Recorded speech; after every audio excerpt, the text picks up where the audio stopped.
ঘুষ লেনদেন ও বিনিয়োগকারীদের মিথ্যা তথ্য দেওয়ার অভিযোগে গেল মাসে মার্কিন আদালতে অভিযুক্ত হন ভারতের আদানি গ্রুপের কর্ণধার গৌতম আদানি, তার ভাতিজা সাগর ও গ্রুপের এক নির্বাহী। এবার অভিযোগের সপক্ষে প্রমাণ পাওয়ার কথা জানালো যুক্তরাষ্ট্রের ব্রুকলিন আদালতের প্রসিকিউটররা।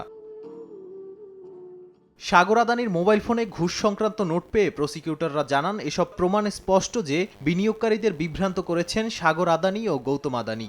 এই মামলাটি কেবল ঘুষ লেনদেন নয়, বরং মার্কিন পুঁজিবাজারের সুরক্ষার বিষয় হিসেবেও গুরুত্বপূর্ণ। তবে বিশেষজ্ঞরা বলছেন, এই মামলায় সবচেয়ে বড় চ্যালেঞ্জ হবে ভারতীয় কর্মকর্তাদের সাক্ষ্য সংগ্রহ, যা নয়াদিল্লির সহযোগিতা ছাড়া সম্ভব নয়।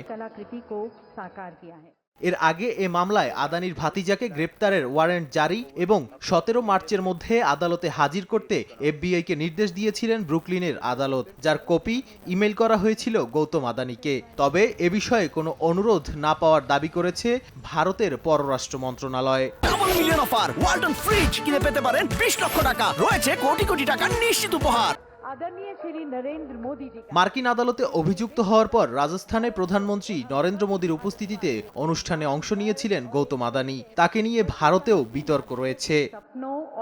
নাদিম মারজান, সময় সংবাদ।